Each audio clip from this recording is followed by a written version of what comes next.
Today is Monday, November 11th. Good morning from the Civic Media News Desk. I'm Joanne Krulotz. Today is Veterans Day. There will be a number of programs held today to honor our veterans. The Richland School District will host two Veterans Day programs. The first will be at 9 at the primary school, and the second will be at 10 at the high school. The Weston School District will hold a Veterans Day program at 9. The Riverdale School District, along with Post 85, will host a Veterans Day program at 11 in the junior-senior high school gym. And the Ithaca Public Schools will host a Veterans Day program at 1:30 in the high school gym. A Wisconsin-based group is reuniting military members with their families. Many of you may be surprised to learn most service members have to buy their own tickets home. And for the holidays, reunions, weddings, or just a visit, it can be expensive. Larry Jackson explains. Helping young people in the military travel home to see their family, to see their friends and loved ones. We help them by essentially being able to afford that ticket. Many times they just can't afford to get that $2,000 ticket home from Okinawa or Japan or Germany. A ticket home can range from $800 to more than $2,000 for any military member. Jackson created the Ben Jackson Foundation. His son died due to an accident on his military base in Japan. He'd been home to visit his family in southern Wisconsin just before the accident, and it's when his dad learned the importance of a visit home. The foundation is fairly new, but has awarded hundreds of tickets, helping service members create cherished moments with family and friends. The impact of these tickets home is profound. Jackson shares stories of a Marine from Janesville who was able to visit his dying grandfather and a young airwoman who reunited with her children after 4 years apart. Jackson hopes to continue the foundation's growth, knowing every dollar raised means one more military family reunion. Every ticket awarded is backed by grassroots donations. It's a testament to the widespread community belief in this effort. Learn more at benjacksonfoundation.org, and please thank the veterans you see today and every day for their service. The Richland County Veterans Service Office in Wisconsin will be hosting a suicide prevention training opportunity Wednesday, November 20th at 2:30 in the Richland County Boardroom at the courthouse. This training is not veteran-specific, but will be taught by representatives of the Wisconsin Department of Veterans Affairs. The new program is called Question, Persuade, Refer, or QPR. This training is open to the public, and participants will receive a certificate of completion. To find out more about the QPR Institute, visit qprinstitute.com. The founding purpose for the QPR program is intended to offer hope through positive action. This is not intended to be a form of counseling or treatment, and modeled after CPR training, which trains civilians to resuscitate a person in physical distress. QPR trains civilians to identify possible suicidal intentions, talk to the person, and get the person referred to professional help. The Wisconsin Department of Veterans Affairs offers free local QPR training throughout the state. Many in Richland County voted their choices in the recent general election November 5th. The county had a 94% voter turnout. 4 of the 22 municipalities had a 100% voter turnout. The least voter turnout was one municipality, hitting 70%. The Donald Trump J.D. Vance ticket carried the county with all but 4 of the municipalities for a 5,207 to 3,982 win. 135 votes for the presidential ticket were scattered among 8 other parties. The Republican Party also carried its candidates in the various races throughout the county. For the U.S. Senate, Eric Hovde received 4,910 votes to Senator Tammy Baldwin's 4,112. In the congressional race, Derek Van Orden received 4,868 votes to Rebecca Cook's 4,180.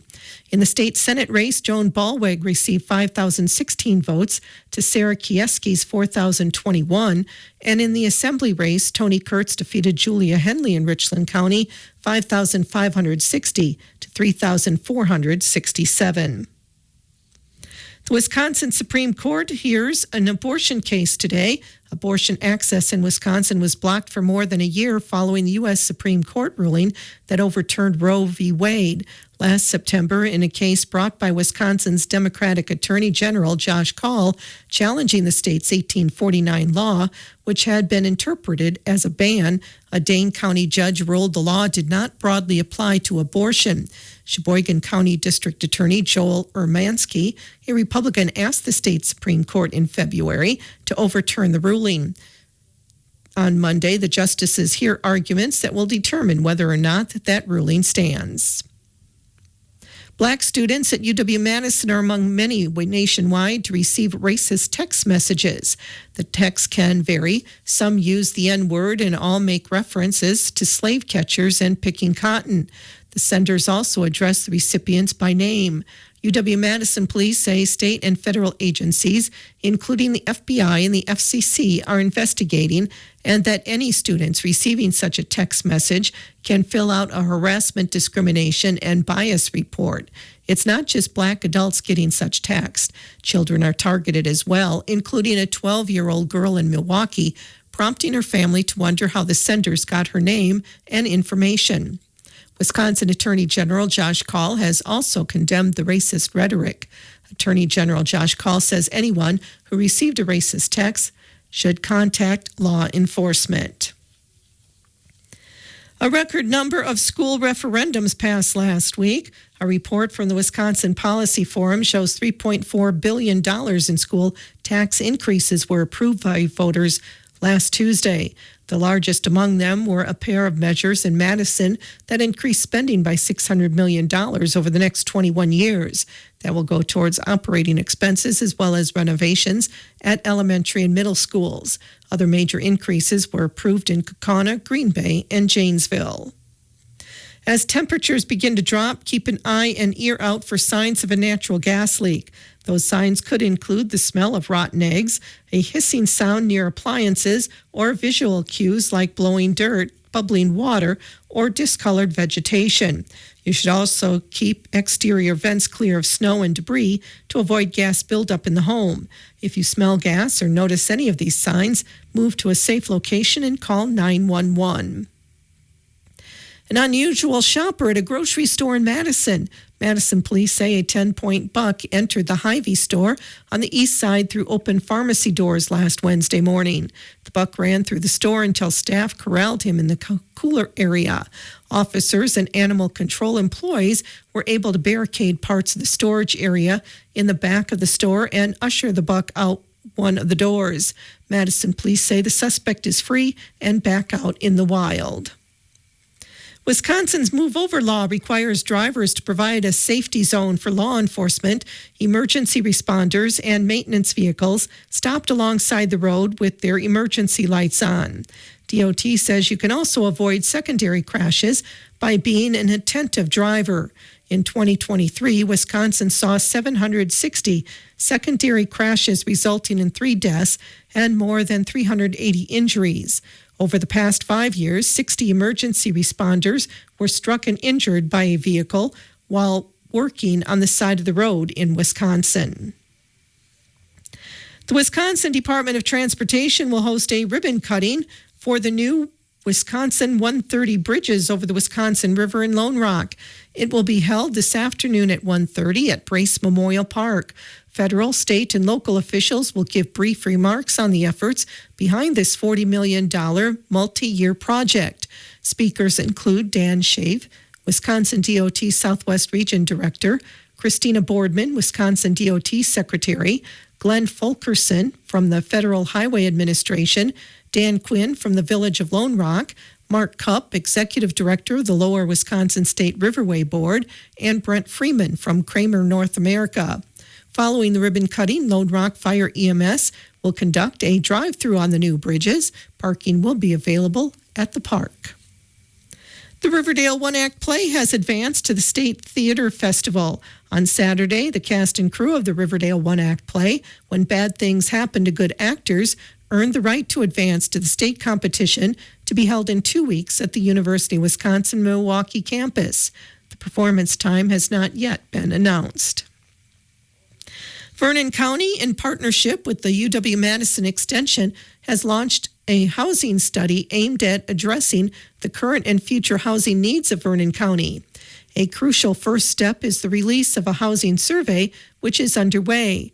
This study will play a vital role in shaping future plans for Vernon County to help understand the barriers to housing development and identify the needs and preferences of residents.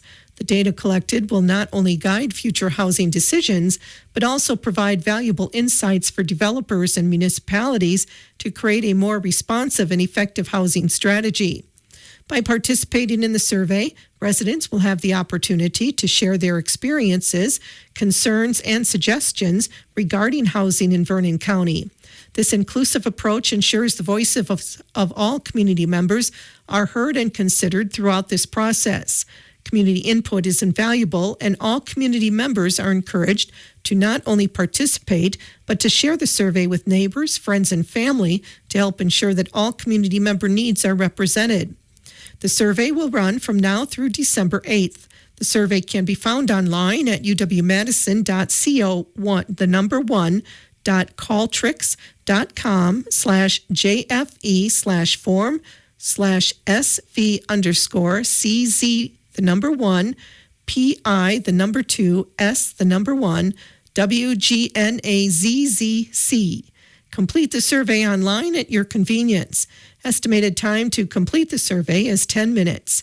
Paper copies will be available by November 15th at local libraries and municipal clerks' offices in Vernon County, as well as the UW-Madison Extension office in Viroqua.